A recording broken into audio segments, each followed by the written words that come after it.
आम बजट पेश होने के बाद दोनों सदनों में इस पर चर्चा जारी है। आज अखिलेश यादव ने बजट को लेकर केंद्र की मोदी सरकार को घेरा।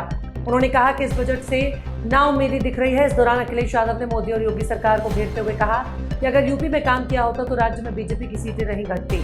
अखिलेश यादव ने यूपी में विकास के मुद्दे को उठाते हुए कहा, 10 साल में अगर हम वही के वही खड़े हैं और ऐसा कुछ नहीं दिख रहा हो, परिणाम आए हैं जो यूपी के उसमें दिखाई दे रहा है कि आपने कितना काम किया है। अगर आपने सब कुछ अच्छा किया होता तो क्या परिणाम ऐसे आते। यूपी में सिर्फ हारे नहीं हैं, सीटें ही कम नहीं हुई हैं। पीएम मोदी भी वोट से हारे हैं। आपको जहां 5 लाख से जीतना चाहिए था वो कितने वोटों से जीते। इस सरकार का लगातार ये 11वां बजट है।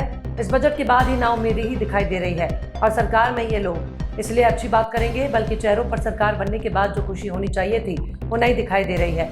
इस बजट में बेरोजगारों, युवाओं के लिए, गांवों के लिए उनकी परेशानी का जो मुद्दा है वो 9-2-11 नजर आ रहा है। महंगाई का जो सामना करना पड़ रहा है ये बातें परिवार वाले बखूबी जानते हैं।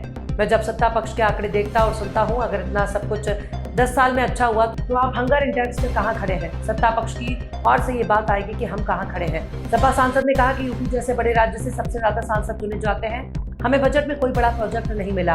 कोई बड़ा प्रोजेक्ट मिला तो 10 साल में कोई IIM मिली हो, कोई IIT मिली हो। अखिलेश ने कहा कि सपना ये दिखाया गया था कि अगर निजीकरण हो जाएगा तो नौकरी मिल जाएगी। कुछ हद तक निजीकरण हो गया लेकिन नौकरियां कम हो गई। जो पीडीए परिवार को हक और सम्मान मिलना चाहिए वो क्या सरकार दे पा रही है।